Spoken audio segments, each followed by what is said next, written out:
Magandang umaga po sa ating lahat. Ngayong araw po na ito ay araw ng linggo at pagsamba natin sa Panginoon.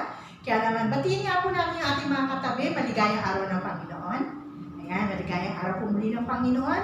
At inaanyahan ko po kayo magbuklat ng inyong Biblia sa inyong mga kanya-kanyang home church.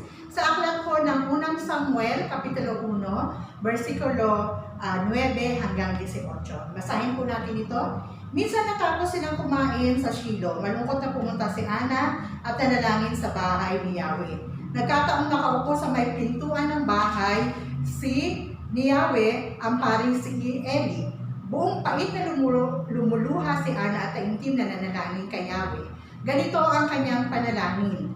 Yahweh, Diyos na makapangyarihan sa lahat, kung papakinggan ninyo ang inyong abang lingkod at inyong pong kahabagan, kung hindi ninyo ako pababayaan, sa halip ay pagkakalooban ng isang anak na lalaki, ihahandog ko siya sa inyo at habang ihahandog ko siya sa inyo at habang buhay na siya ay nakalaan sa inyo, hindi ko ipapuputol ang kanyang buhok. Habang nananalangin sa Ana, ang bibig niya ay pinagmamasdan ni Eli. Gumagalaw ang kanyang mga labi, ngunit hindi naririnig ang kanyang tinig sapagkat siya ay nananalangin lamang sa sarili. Dahil dito ay nakala ni Eli na siya ay lasing. Kaya lumapit ito at sinabi sa kanya, tama na yung paglalasing mo. Tigilan mo na ang pag-inom ng alak at magpakatino ka na. Hindi po ako lasing, sagot ni Ana. Hindi po ako tumitikim ng alak at damdamin ko po'y naghirap at idinudulog ko kay Yahweh ang aking kalagayan. Huwag po sana inyong isipin na ang inyong lingkod ay masamang babae. Ang inyong lingkod ay hindi masamang babae, at ipinapahayag ko lamang ang matinding paghihirap ng aking damdamin. Dahil dito, sinabi ni Eli, ipanatag mo ang iyong sarili at umuwi ka na. Ang Diyos ng Israel ang tutugon sa iyong kahilingan. Sumagot si Ana, magkatotoo po sana ang inyong sinabi tungkol sa akin. Pagkasabi niyon, bumalik sa kanilang tinutuluyan at kumain wala ng bigat ang kanyang kalooban.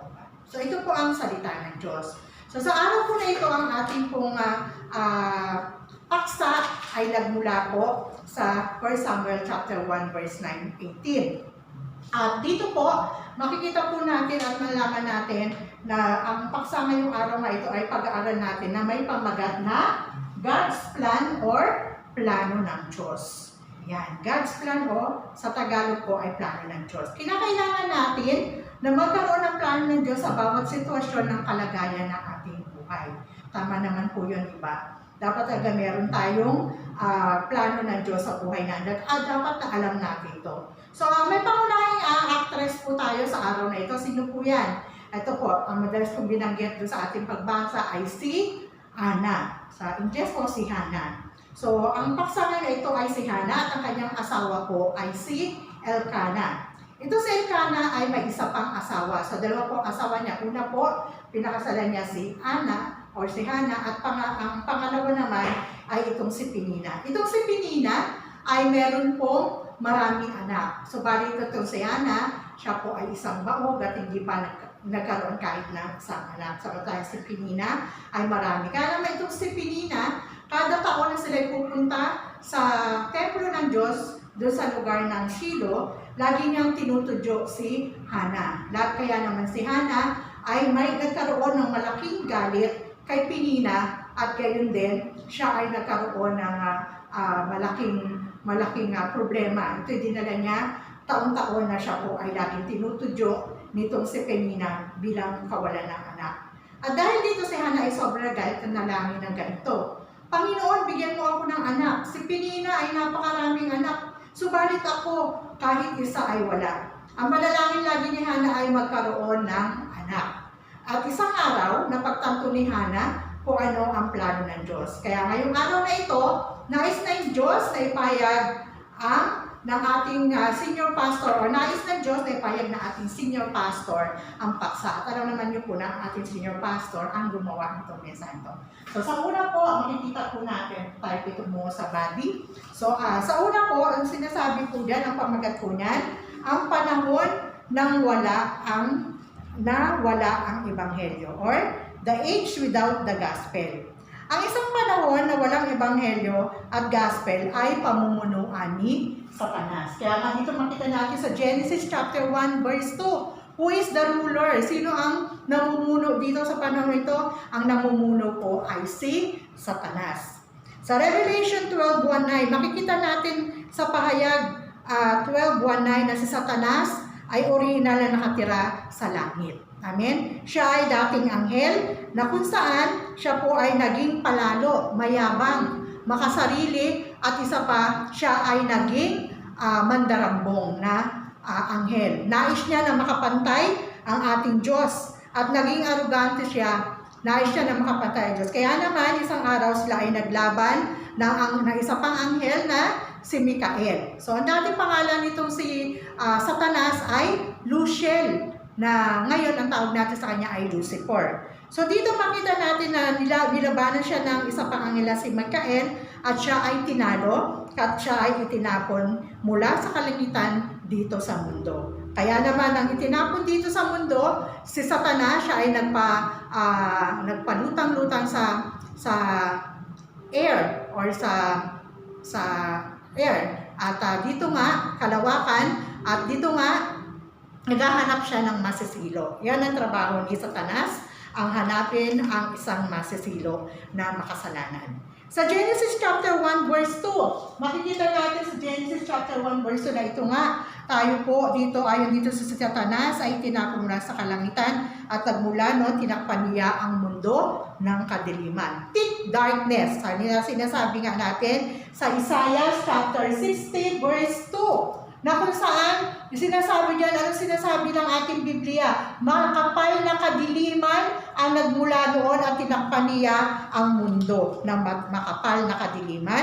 At makapal na kadiliman nito ay tinakpan ang kaisipan at puso ng Diyos. Amen? So, sa John chapter 13:2 naman, nakikita po natin dyan, ano sinasabi dyan sa John 13:2? Sinasabi dito na si Satanas ay pinamunuan ang mundo at ito ang kanyang hinawakan. Nagbigay ng maraming negatibong kaisipan sa lahat ng tao.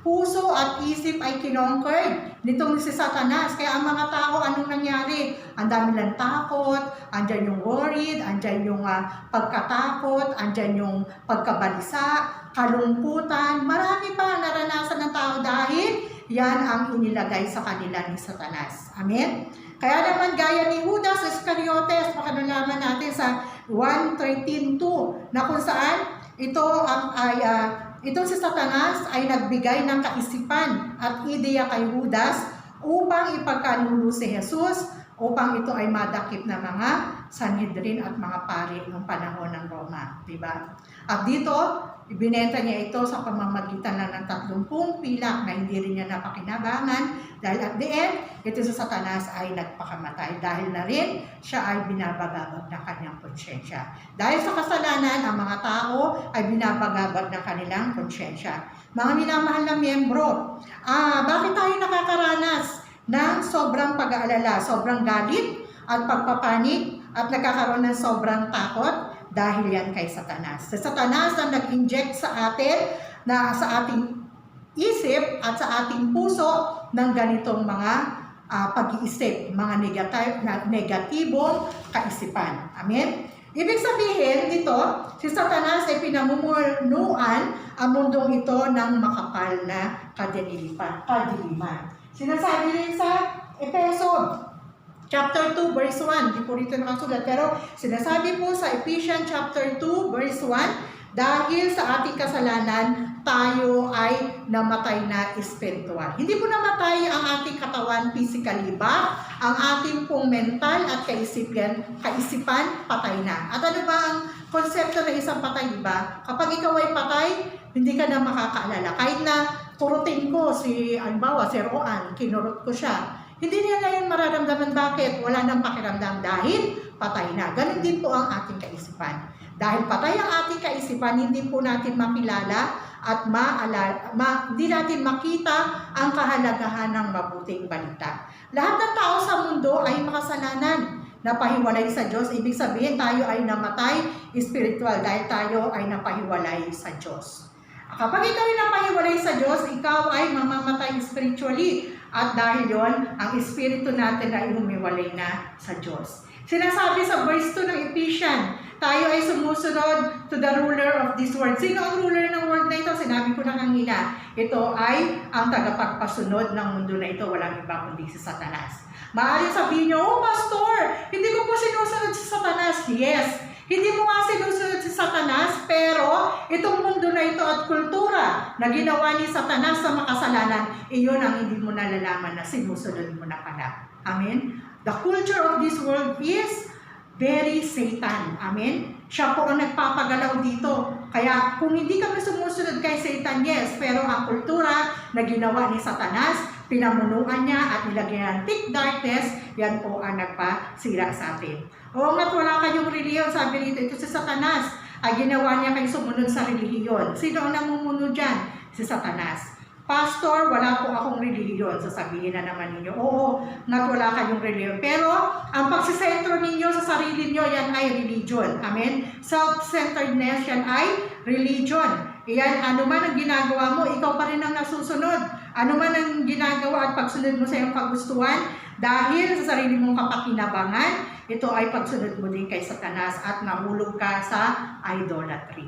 Amen? Mga minamahal na kapatid, buksan po natin ang ating puso at kaisipan dahil baka hindi mo alam, nahulog ka na sa pakibong ni Satanas. Sa huli, ikaw ay mahuhulog sa Efeso chapter 2 verse 3, anak ng pagkawasak or children of wrath.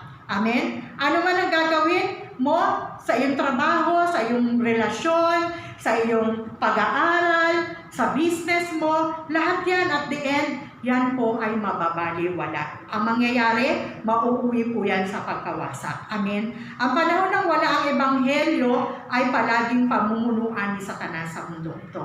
You see, meron po tayong, tingnan natin yung Genesis chapter 6, ang ebanghelyo ay naputol. Cut off. Ang mga tao ay nawala sa kanila o naiwala ang mabuting balita o ang ebanghelyo. At ano pa? Dahil dito, ang panahon ng Nephilim, ano ba ibig sabihin ng Nephilim? Ibig sabihin ito, ang panahon na ito ay pinamumunuan ni Satanas. Kinukuha nila ang mga nagugustuhan nilang babae. Kung meron silang pera at kapangyarihan, sila ay namumuno. Sa mundo na ito, ang panahon ni Satanas sa mga tao ay naging korap, mandaranggo.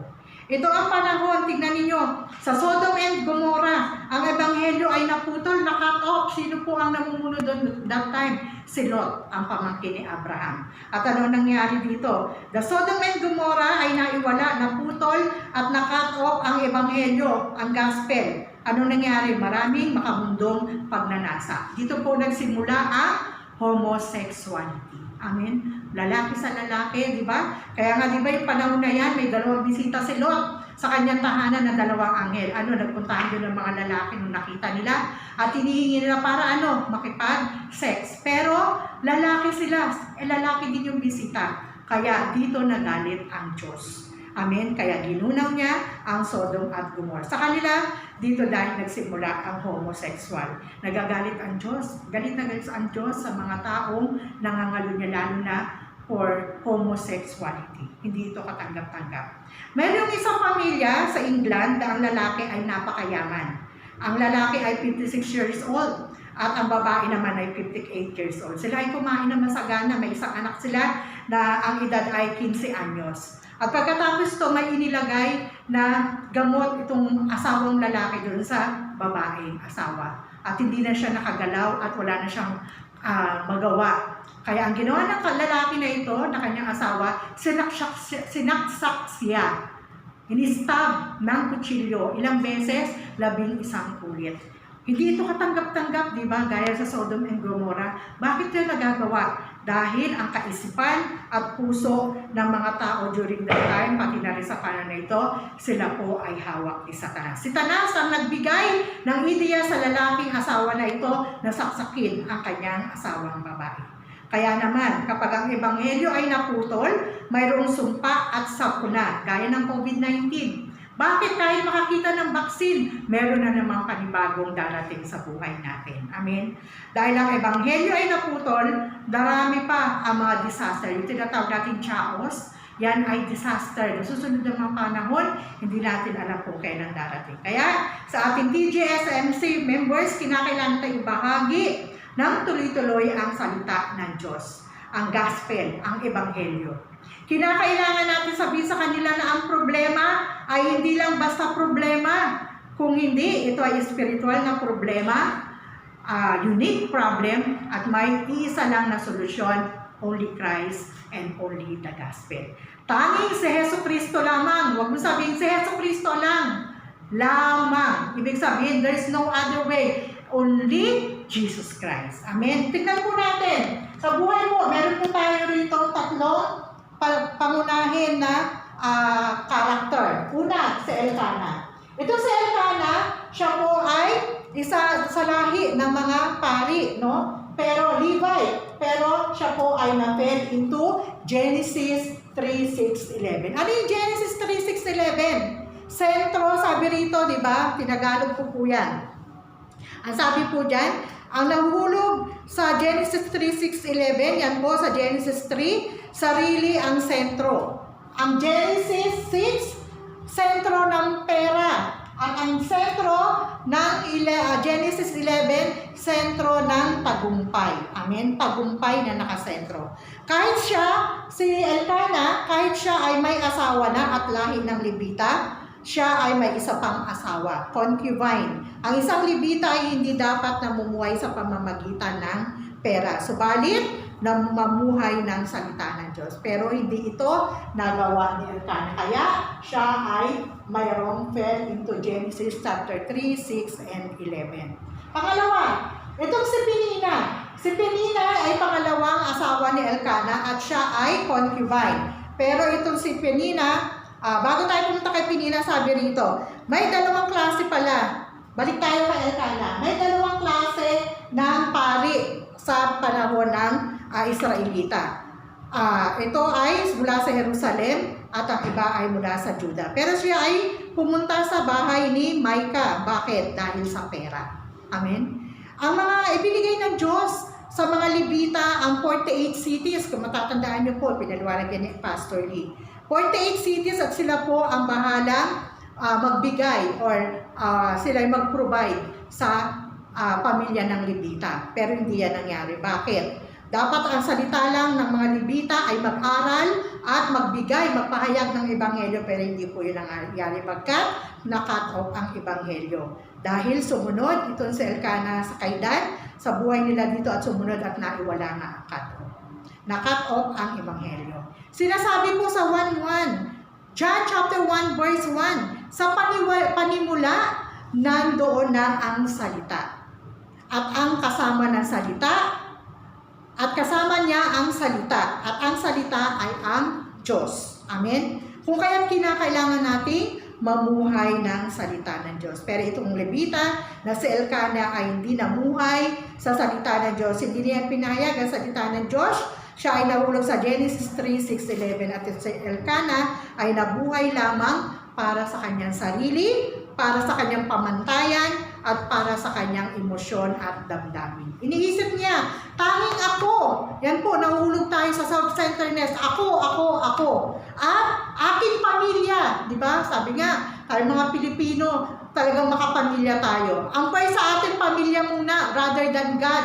Mali. Dapat po, Diyos unahin natin. And then, it will follows. Ibibigay sa iyo kung 100% ba mahalin mo ang Diyos, 100% ibabalik niya sa iyo para mahalin mo ang mga tao. Amen? At dito po makikita po natin, sa panahon po ng hukom ay maraming mandarambo, korap. Pinutol nila ang ebanghelyo at ito inilagay ni Satanas sa kanilang puso at sa isip at buhay nila. Pangatlo po, sino ang taong pangalawa pala? Si Penina. Si Penina nahulog din sa Genesis 3:6-11. Bilisan na natin ha. Mahaba. So, physical events. Ano itong physical events? Kasi bakit po nagkaroon ng ano yun, yung paghihiganti. Tama po, di ba? Paghihiganti. Itong si Penina. Kahit si Penina ay concubine at marami siyang anak. Dapat pinagmamalakihan niya yung anak niya. Pero bakit siya merong physical events para kay Hannah? Kasi si Elkanah, mas mahal na po niya si Hannah. Kaya nga ito si Elkanah, may sariling self-centeredness. Bakit kailangan mo pa? Sabi niya kay Hannah, hindi mo na kailangan ng anak dahil ikaw mahal kita, andito lang ako, okay na. Ganun. Pero gusto ni Hannah magkaroon siya ng anak. Amen? At dito nakita natin na ito sa Penina, palagi daw niya tinutudyo. Alam niyo tinutudyo? Inaasar, no? Tinutudyo, ikaw wala kang anak, ako marami akong anak. Kahit ikaw ang unang asawa, tunay na asawa, ako maraming anak. Kaya binigay niya ng galit itong si Hannah. Bakit nagkaganoon? Kasi merong physical abuse. Bakit? Kasi nagsiselos siya. Sometimes yung pagsiselos natin, yan ang nakakawala sa atin ng kaligayahan. Physical abuse. Siya ay may nais magiganti kay Hannah. Si Penina ay kalabuyo ni Elkanah. Marami siyang anak kay Elkanah. Taliwas kay Hannah. Kahit hindi mahal ni Elkanah si Penina, hindi dapat nawawala ang kaligayahan. Kahit hindi siya nauna, ang kaligayahan ay hindi dapat daw na mawala, manakaw sa atin. Sapagkat nagmumula ang kaligayahan hindi sa ating asawa, hindi sa ating mga anak, hindi sa trabaho natin. Kung hindi, nagmumula ang kaligayahan at kasiyahan natin kapag kasama natin ang Diyos. Ang Diyos ang pinagmumula ng lahat ng ating kaligayahan. Kahit nawala si Hannah sa buhay ni Elkanah, hindi pa rin magiging masaya dahil hindi pa rin magiging masaya si Penina dahil hindi niya kasama ang Diyos. Tingnan naman natin si Hannah. Si Hannah rin ay nahulog sa Genesis 3:6-11. Bakit? Meron siya self-centeredness. Ano yung self-centeredness niya? Na-fell siya into religion. Si Hannah ay hindi alam ang plano ng Diyos. Hindi niya alam ang plano ng Diyos. Kaya nung masaya siya, nung sa panimula ng mag-asawa sila ni Elkanah, masaya siya. Hindi pa niya nakikita na may concubine. Wala pa si Penina during that time. Masaya siya. Tama na sa kanya si Aaron. At dahil masaya siya, hindi siya nananalangin. Amen? Minsan tayo, pag masaya tayo, hindi na tayo lumalapit sa Panginoon. Alam mo mga minamahal na kapatid, ang panalangin hindi lang po yan paghingi ng ating pangailangan. Sometimes, God really wants us na magkaroon tayo ng communication sa Kanya. Spiritual communication po ang salita ang pananalangin. Amen? Pero si Hannah, siya ay nahulog sa religion. Sa una, makikita niya si Hannah ay kontento sa kanyang asawa. Pero, nang si Hannah sa panahon na yun ay hindi pabukas ang kanyang spiritual na mga mata, ang nilalaman ng kanyang panalangin ay upang i-resolve ang kanyang problema. Ibig sabihin ni Hannah, nahulog sa temptasyon. Ang panahon ng Ebanghelyo ay hindi dumadaloy kay Hannah. Amen? Kahit siya ay asawa ng isang Levita. Naalala niyo yung message ni Pastor last time, di ba? Ang asawang Levitang lalaki magkaroon ng asawang Levitang babae. At dapat may gospel. Amen. Ito ay pagkahulog sa relihiyon. Dahil ang panalangin ni Hannah palagi na lang, Panginoon, bigyan mo ako ng maraming anak gaya ni Pinehas. Ito ang paulit-ulit niyang panalangin. Wala yung plano ng Diyos. Nais ng Diyos na hanapin natin ang plano sa ating mga panalangin. Kaya dito sabi rito, ano ang relihiyon? Ito ay pagkahulog. Ang panalangin ni Hannah ay pagkahulog saan? Sa religion. Amen? Ito ay, ano ang relihiyon? Maraming beses sa ating panalangin, ibigay mo sa akin. Give me this, give me that. Ito ang madalas nating sabihin sa ating Diyos. Ano ang relihiyon? Ito ay upang resolbahin lamang ang ating problema. Pero ang Ebanghelyo ay hindi bigyan ng kasagutan lamang ang ating problema, kung hindi bigyan ng kasagutan ng ating pangunahing katauhan, fundamental being. Ito ay ang pagkakahiwalay natin sa Diyos. Amen? Mga minamahal na kapatid. Ang simbahan ng mga pastor ay naiwala ang mabuting balita. Amen? Gospel. Tayo ay kaya naman tayo ay maraming kinakarap ng problema at kahirapan. Pangalawa, makita natin sa pangalawa na kung saan ang panahon, God's plan, di ba? Ito yung God's plan. Bakit ang Diyos ibinigay ang maraming problema at kahirapan kay Hannah? Tanungin po natin, bakit nga ba? Dahil may plano ang Diyos. Minsan nakakaranas po tayo ng problema, maraming problema dahil na rin may plano ang Diyos sa atin. You see, pakinggan po natin, world evangelization. Ano yung world evangelization? Ito ay pandaigdigang pagbabahagi. Mateo chapter 24 verse 14, world evangelization. Ito ang mensahe ng kaharian ng Diyos. Kung kaya't kinakailangan natin humayo at magpahayag ng Ebanghelyo. Ganyan din naman, sinabi sa Marcos 16:16. Hindi ko po na isulat yan. Marcos 16:16, sabi roon.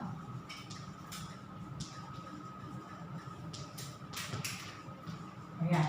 Sinasabi po sa Marcos 16:16 na kung saan ang sabi po diyan, ipahayag ang mabuting balita sa lahat ng bansa. So hindi lang dito sa Tumana, hindi lang sa Marikina, kundi sa Pilipinas at buong bansa, ang sabi doon sa Marcos 16. To all the nation. Amen?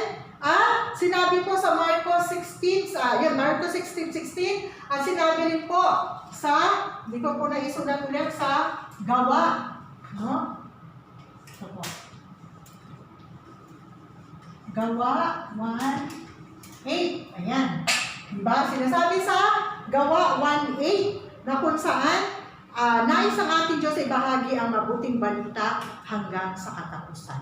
Not only today. Not only nung ikaw ay mainit sa Panginoon, not only nung bagong tanggap mo lang ang Diyos, no. Ang sabi niya, hanggang sa huling, hanggang sa dulo, hanggang sa katapusan. Amen? Kaya naman nais ang ating Diyos na maunawaan natin ang kanyang plan. Tingnan natin si Hannah. Sa pagbasa natin sa araw na ito, Penina made Hannah to be anger, di ba? Tingnan natin sa pagbasa na binigyan siya ng problema ng Panginoon. Ano yun? Ang problema ibinigay sa kanya ng Diyos, pinagalit siya ni Penina sa pamamagitan ng panunudyo na siya ay walang anak. Ang kawalan ng anak ay nagpagalaw sa kanya upang manalangin ang relihiyong panalangin. Amen? Bigyan mo ako ng anak. Pero siya ay nanalangin ayon sa pamamagitan ng Espiritu ng Ebanghelyo. Nang binuksan ng Panginoon ang kanyang mga mata, siya ay nanalangin. Ano ang kanyang panalangin? Ang panalangin niya, ang kawalang anak ay nagpagalaw sa kanya upang manalangin, relihiyong panalangin. Bigyan mo ako ng anak. Pero siya ay nanalangin sa pamamagitan ng Espiritu ng Ebanghelyo. Isang araw, binuksan ng Diyos ang espiritual ng mga mata niya at si Hannah ay nabago ang nilalaman ng kanyang panalangin. Ang kanyang naunawaan na ang panahon na ito ay walang Ebanghelyo. Amen? Finding God's plan. Kaya binuksan ng Diyos ang mata ni Hannah. At ang problema ng mundong ito ay kanyang nakita. The age of corruption of Levites and priests. Walang gospel. Amen? Ito ay napakahalaga po. Pakinggan po natin. Isang araw binuksan ng Diyos ang espiritu ng mga mata natin si Hannah ay nabago ang nilalaman ng kanyang panalangin. Kaya naunawaan niya na ang panahon ito ay walang ebanghelyo, gospel, at kailangan siyang Nazarite upang ipahayag ang ebanghelyo. Binago niya ang nilalaman ng kanyang panalangin para sa isang anak na lalaki at hindi niya ito pagugupitan, pahabain ng buhok. Ito ay isang Nazarite. Dahil kay Penina, si Hannah ay nahanap ang plano ng Diyos. Kaya siya ay nagpasalamat pa kay Penina. Kung hindi siya tinudyo ni Penina, hindi niya makikita ang plano ng Diyos.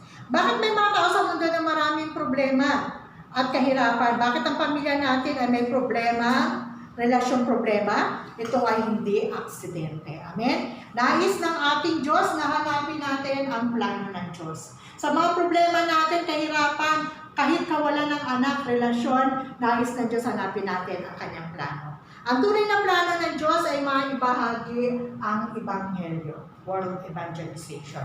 Nakita ni Hannah na ang panahon na naputol ang Ebanghelyo, ang mga pastor ay dapat na maibahagi ang Ebanghelyo. Kinakailangan natin na ang miyembro alamin ang Kristo. Kaya puntahan po daw ang inyong pastor, sabi ni Pastor Lee, magtanong kayo. Pag may hindi kayo nauunawaan sa salita ng Diyos, tanongin siya, ano ba ang gospel?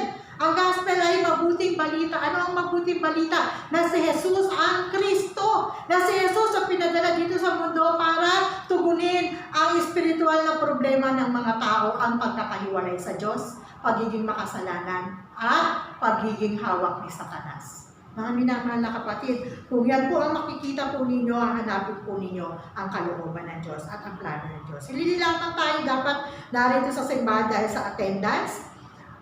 Kung kayo hindi nyo po makita at mahanap ang plano ng Diyos, no need to go to the church, sabi ni Pastor Lee. Bakit? Sayang lang. Pupunta ka sa simbahan, mapapagod ka. Tapos magbibigay ka pa ng offerings. Hindi mo naman pala pinakinggan ang mabuting balita at hindi mo nahanap ang plano ng Diyos. Sayang daw. Huwag na lang daw pumunta ng simbahan. Pero kung ikaw alam mo na ang hinahanap mo ay ang plano ng Diyos, then go on. Come to the church at mahanap mo ang plano ng Diyos. Amen? Hindi naman tayo dapat na pumunta daw sa simbahan kung hindi hanapin natin ang rason bakit kailangan natin pumunta sa simbahan dahil andun ang kasagutan, andun si Jesucristo at ang mabuting balita. At sabi nito, ito ang tunay na plano ng Diyos. Si Eli or Priest Eli ay isang mandarambong korap. Ang dalawa niyang anak na si Hophni at Phinehas ay napakamandarambong. Kapag may pumuntang babae sa templo, nire-rape nila ito. At ganyan kinukuha nila ang pera ng simbahan, pati na rin ang alay sa simbahan. Yung matataba na dapat burnt offering, kinakain nila. Amen? Kung kaya, si Hana ay napagtanto ito. Naniayos ni Hana, itong templo na ito na aming pinupuntahan taon-taon para manalangin, walang gospel. The gospel was cut off. Kaya, kinakailangan ng isang tunay na magpapahayag ng salita ng Diyos. Tunay na parang propeta. Amen? Na siyang magbabagas. Kung kaya si Hana ay napagtanto ito, binago niya ang kanyang panalangin at binuksan ng Diyos ang kanyang spiritual na mata. Naunawaan niya ang plano ng Diyos at binago niya nilalaman ng kanyang panalangin. Ang panalangin niya ngayon, ganito na. Panginoon, bigyan mo po ako ng anak na lalaki na isa nasa right at magpapahayag ng salita ng Diyos ng Ebanghelyo. Amen? Ang naman nakapitid, napakahalaga po niyan. Malaman po natin ang plano ng Diyos. Pangatlo po, ayan, ang pangatlo, ang isa na nakahanap ng plano ng Diyos. The one who find the plan of God. Amen? So you see, kapag nahanap mo ang plano ng Diyos sa buhay mo, hindi na mahalaga kung ikay nakakaranas ng problema at kahirapan. Amen? Problema is easy na lang. So sabihin mo, problema lang yan. Hindi na yan mahalaga sa akin. So ang lahat ng tao ay nasa soberenya ng Panginoon. Kahit na ikaw ay may sakit, no? Kahit na ikaw ay may sakit, magpapasalamat ka at magkakaroon ka ng blessing ng kagalingan. Amen. Tignan mo si Jose.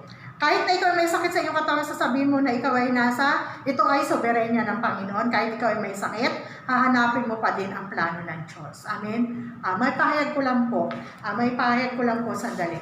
Yung akin po, di ba? Parang sinasabi ko rito, kahit may sakit, sabi doon. Ako rin po, di ba nagkasakit po ako yung aking mata bago ko nakilala sa Panginoon, natanggal yan dahil sa tumor. Pero kung hindi po nangyari yan sa buhay ko, hindi po ako magpapagamit sa Panginoon. Kaya ito po yung sinasabi, ang lahat ng pangyayari sa buhay ko, lagi yung sa pinahayag ni Pastor sa buhay niya, yan po ay soberenya ng Panginoon. Kung hindi po ako nawala ng isang mata, hindi po ako magpapagamit sa Panginoon. Amen. I understand now, this is the sovereignty of the Lord. Amen, sa buhay ko. Tignan mo si Jose, siya ay naging alipin sa Egypto. Ibinenta siya ng kanyang mga kapatid, pero naisip ni Jose or ni Joseph na yun ay plano ng Diyos para iligtas ang kanyang pamilya at maraming tao na pwedeng mamatay sa gutom. Kung hindi siya nakulong sa Egypto, hindi yan matututunan ng ekonomiya. Ito ay soberenya ng Diyos sa buhay ni Jose. Siya ay naging governor at siya ay nagbahagi ng Ebanghelyo at nagligtas ng maraming tao. Kung kaya't ang alam mo, ang plano niya sa buhay mo ay magbabago. Hindi mo pa alam man ang plano ng Diyos, marami kang reklamo. Dati di natin alam ang plano ng Diyos, marami tayong reklamo. Panginoon, bakit ako nabuhay na mahirap? Panginoon, bakit ang tatay at nanay ko mahirap? Panginoon, bakit mo ko inilagay sa mahirap na pamilya? Bakit ang tatay at nanay ko? Diba naalala niyo po yung payag ni Pastor Lee? Na sabi niya, siya ay pinanganak sa mahirap na pamilya. Si Pastor Lee po sobrang hirap ang naranasan niya. At nagkaroon ng violence sa buhay niya. Kanyang kapatid, binubugbog siya. At ano pa, dahil matandaan lang siya ipinanganak, ikinahiya niya ang tatay niya pag pumupunta sa school. Sasabihin ng mga kaklas niya, David Lee, andito yung tatay mo. Tapos kinakailangan ni Pastor Lee, sinasabi niya, hindi ko yan tatay, lolo ko yan, lolo. Diba? Kasi that time, hindi pa po nakikita ni Pastor Lee yung plano ng Diyos sa buhay niya, the sovereignty of the God, or soberanya ng Panginoon. Kaya, iyon ay dahil hindi pa alam niya ang plano ng Diyos. But when he realized, ginagamit yun. Ako rin po, na-realize ko yun, bakit ako nawala ng isang paningin? Sapagkat gagamitin ako ng Panginoon. Yung buhay ko ay papatotoo ko sa Panginoon at sa ibang tao. Amen? At dito po, iyon ay dahil hindi pa natin nalalaman ng ating mga plano. Buksan po ng Diyos ang inyong spiritual na mata at makita niyo po ang plano ng Diyos sa buhay mo. Amen? Itong si Hana, marami siyang na-realize. Napagtanto ang Ebanghelyo, nagpasalamat siya kay Penina, at kapag nalaman nga raw natin ang plano ng Diyos, wala nang kalungkutan sa ating buhay.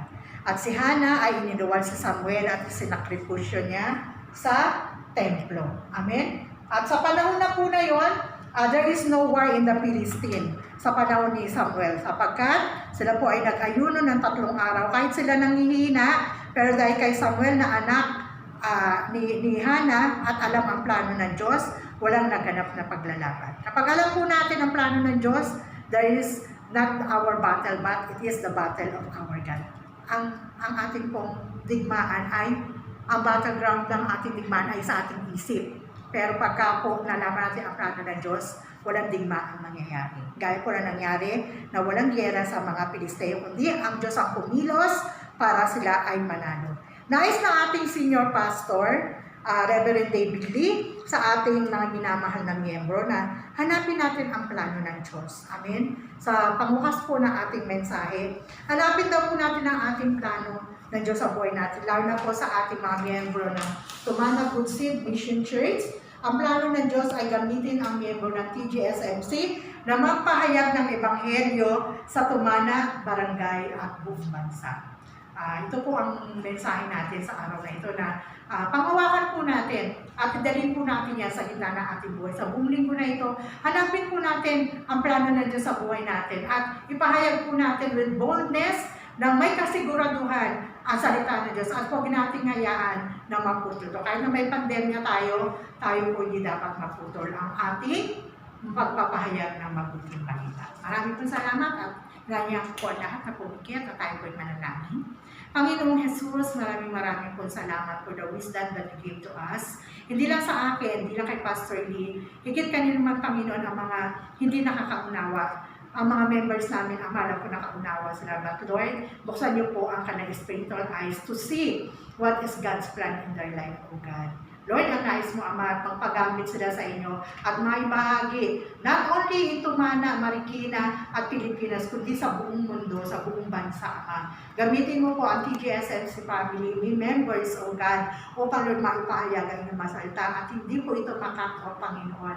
Pangawakan po ang sovereignty ng Panginoon sa buhay nila at mabuksan ang kanilang spiritual na mata at gamitin po sila for the world evangelization, O God, dahil ito ang buhay na tinanguan namin sa inyo. Panginoon, salamat po sa buhay ng aming senior pastor na ginamit mo sa mensahe na ito at patuloy, Lord, na bigyan mo ito ng kapangyarihan na makaunawa ang mga makikinig.